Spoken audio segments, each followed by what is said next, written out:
Great catching up with Joe Lauzon, who's going to be doing commentary for this upcoming CES 61 card. Joe, how's it going, man?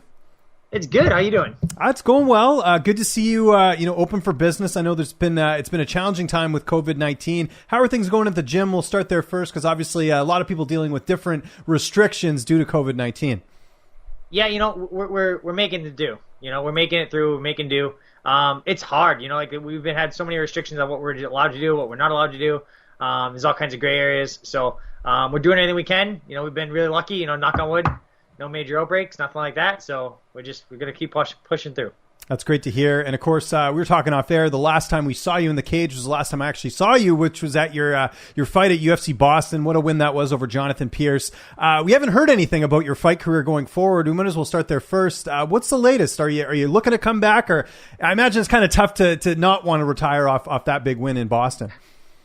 It's hard. Yeah, you nailed it. It's like the last fight was October 18th of last year. Yeah. It was such a good fight. I came out unscathed. I didn't get touched.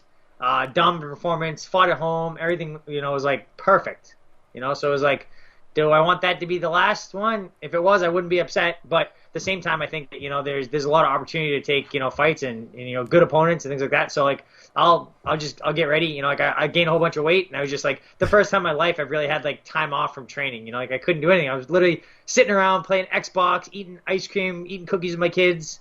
Just gain all kinds of weight. But we're getting back into training, getting back in the swing of things, and we'll see. Like, it's one of those things where, like, if I fight again, it's just kind of a bonus. Like, it's nice. If we get an opponent that we like, and a timeline that we like, and a location that we like, then we would entertain the idea. And if we don't, then if that was the last one, that was the last one. But I like being ready though. So. Yeah, I imagine not in a rush to go to Fight Island and do all that thing, because that seems a little crazy. You got a family, you got a gym, that would be pretty nuts. I'm definitely not going to Fight Island. Sure. Yeah, I would imagine. And you. Oh, sorry. Go ahead. No. So, but Vegas is not bad. Like I've been out there. I've cornered for a bunch of fights in Vegas, and actually I prefer that. Like over like all the the media stuff is way toned down. There's way less going on. It's kind of, they bring you to the venue, you literally fight, they push you out the door right after. It's just kind of nice. I'm hoping that a lot of this stuff that they're doing now will persist long term, because some of it's definitely a lot better. And you mentioned there about eating a bunch of ice cream, gaining weight. Were you on the Mike Rodriguez quarantine plan? Mike told me he got up to 240 pounds during quarantine. Oh, he was way higher. He's lying to you. He was up to like 250, 260 at least. Yeah. It's not. I didn't necessarily eat more, but I'm not exercising as much, right? So calories in stayed kind of the same, maybe a little bit worse. But calories out was a very different story. Like, I'm basically sitting in my chair playing Xbox and watching Netflix and watching TV. Whereas normally I'm training, 15, 20 hours a week. So, that was the big thing, but we'll get after it. How heavy did you get? I got up to like 182 pounds, which is like super high for me. Usually I'm always training. So, but like, a fat version of me is like 174, 175. Gotcha. But I was like 182, 181. Little fatter than I'd like to be. You've had a lot of fighters in action over the last little bit. We'll start first with Mike Rodriguez. A really disappointing outcome with what happened with the referee, with Ed Herman. I know Mike's kind of said, on to the next one, but what were your thoughts on that whole thing? Because I felt like, I don't even blame Ed in that situation. It's the referee's job to keep an eye on that stuff. Yep, I agree. Veteran move by Ed. Like I would have coached Mike to do the same thing if the roles were reversed. It sucks. I think that there were a couple of things obviously that were there. One was the low blow in the second round, which is like, it was not a low blow, but he called it a low blow, so he can't really change it at that point. He's calling it the way he saw it. But then Mike drops him at the end of the second, and he could have easily jumped in, but he didn't. Mm-hmm. And then in the third round, Mike hit him with so many elbows, and he's telling him, he hit Ed Herman with like eight elbows up against the fence. And the referee's like, do something, Ed, you got to change something. He stays there, eats another 10 elbows, doesn't change anything, and then the only thing he adjusts is he falls over, and Mike keeps hitting him, and he doesn't do anything. So I think that referee is really, really bad start to finish. I always say that, like, I think the referee has the hardest job, and I still, maintain that. Like, they have the hardest job. It's harder than fighting. It's harder than coaching. The referee has the hardest job. That being said, I think that referee did a very, very poor job at more than one point. So hopefully we don't ever get that guy again. But it's the way it goes. It's a hard job.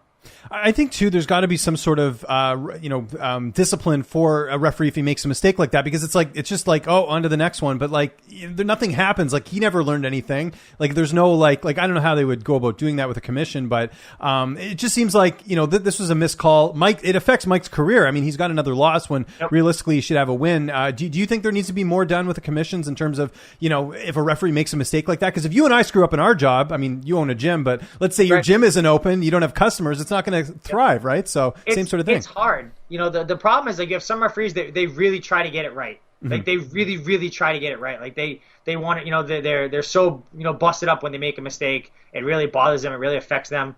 Like I've talked to some referees, like we have some referees like Kevin McDonald is a local ref, right? He's amazing. He's one of the best refs. Has he made mistakes? Of course, right? But every ref is going to make mistakes. It's, but you have to go out of your way to try to fix it. You can't just be like, oh, I called the way I saw it. That was all I could do. It's like, dude, it's like they're like, you could argue the ref was out of position. You could argue the ref, wasn't close enough. There's so many things that the referee could do better. And I feel like when referees are not trying to always get better, as a fighter and as a coach, I'm always trying to get better. I'm always telling my guys, like, dude, it doesn't matter if you suck at wrestling or you suck at jiu-jitsu. It doesn't matter. If you just keep putting in the work to get better, that's all I can ask. I can't magically make someone better, but I can expect them to always work on getting better, right? That's the big thing. And I think it should be the same thing with referees. Referees should be like, oh, I've been training all this time and and like not care. Like if they don't care, then they should go find something else to do. They really should. Let's talk about Randy Costa. What a knockout win that was. The big knock on Randy on the regional scene was he wasn't fighting good competition, but that doesn't seem to matter. The kid is putting it all together. We saw that last win over Journey Newsome. How cool is it to see him be sort of this new wave of Boston MMA? Randy's done great, and Randy, I 100%, I agree. Randy did not fight anything that was dangerous to him at all, right? But we didn't need it to be, right? We knew his style was going to, catch the attention of the UFC. We knew that, we had to get on a couple wins. We'd get the call in. We were trying on the Contender Series. And then we just got right to the UFC. We kind of bypassed that whole thing. So it's like, it worked out. He lost his first fight, but he's a tough kid. And it's just the way it goes. It was good, kind of learning step for him. But, he came right back. He came back strong, did great. It doesn't make, some guys, they need to have the hard fight so they can kind of get tested a little bit locally. That was never a case with Randy. We always knew he was going to be fine. He's in there doing hard rounds with Rob Font and Kelvin Cater, all these other guys. Like, we were never worried about that. We didn't need him to get the hard push on fight night. We need him to get the wins, secure the wins, and get him to the UFC, which is what we did. So, but everyone's a little different. And speaking of future UFC fighters, Mitch Raposo, a guy that I know trains a bit with you, he's going to be fighting on the CES card, which you're actually going to be commentating. How cool is it to watch Mitch? 4-0 already in his career. He hasn't even turned 22 yet. So the crazy thing about Mitch is that he's done so well, and like as an amateur, the big knock on Mitch is he wasn't finishing people, right? He had like a lot of decisions. But it's because he couldn't elbow. He couldn't use like all his best tools. Yeah. Now that he's in there, he can do all these different things. He's kind of settling in him and getting a little more used to it. But Mitch is just a tank. He's a killer. He's going to do so well. He's going to do really, really well. And what's it going to be like doing commentary for his fight? I don't know if you've ever done that before, commentating a teammate. I've done it a little bit before. Like Rich Santiago, he trains with us. Yeah. So I did commentary for his. It's kind of weird because like I kind of almost like don't want to. I see those guys in the gym, so I don't want to blow up their spot and call out all their stuff like before they do it and tip other people off. It's a little bit of a weird dynamic. But it's fun. It's just I've only done the commentary for the one CES show, but I'm looking forward to doing another one. It will just get better. Again, always get better, right? We're gonna I think that every time I go out there, we'll try to do a little bit better job. Is that something you see as a future? I mean, you have obviously, the gym and it's doing quite well, but is commentary something you'd like to do more of? I mean, this is a big card coming up here on Fight Pass. I think it's another thing I get to, kind of dip my feet in on, see if I like. Do I think that I'm going to do commentary full time and stop doing everything else? No, definitely not. But it's something I enjoy doing. It's kind of fun. I think it's just good. Like I've, since I was, 2006 was my first fight in the UFC. I've had so much like kind of media training from like doing the Ultimate Fighter and all the fights for the UFC and all the interviews and stuff like that. So it's pretty easy for me to get up there and talk about something that I know so much about. It's just the tougher dynamic for me was like kind of the balance. So last time it was me, Tom Lawler, and Mike Parenti. So it was kind of like me and Tom kind of do similar things. So trying to not like talk over each other. I think for this card it's just going to be me and Mike Parenti. So it'll be a little easier. It'll go a little bit smoother, I think. And just thought of this because we were talking about like fighters that you know and sort of updates and stuff. How's your brother doing, Dan Lauzon? We haven't heard much about him since his last fight. I know he's done with fighting, but what's he up to these days? I'm one of those like hardcore fans. I like to kind of know what fighters are up to. Danny's doing great right now. Danny's always like his own worst enemy, right? He's always just trying to self-sabotage and that. But he's been doing great for a while now. He's been doing really well. Probably not going to fight again. I would agree with that assessment. He broke his foot really bad. He broke his arm in his last fight pretty bad. He's got a messed up shoulder. He doesn't really train a whole lot. So I think he's definitely. I don't think we're going to see him fight again. Mm-hmm. But he's always talking, I'm going to come back in the gym like next month. I'm back and all. So I don't know. We'll see. But he's doing great. He's doing way better. That's good. Is he? What's he doing now? Does he just have like a day job or what's? Yep. So he's got a day job. So he's done a couple different things. Like he was doing. He was putting up and taking down pools for a while. I know he's been doing like hardwood floors and stuff like that. He does. Danny's super talented. You get good at anything. You tell him how, you just kind of roughly, very vaguely explain how to do something, and he does a great job at it. That's just how the kid is. So he's doing a little bit of everything. Who's better at video games, you or Mike Rodriguez? Depends. He's pretty good. He's pretty dedicated. He's good. Mike is definitely way better at Rainbow Six Siege.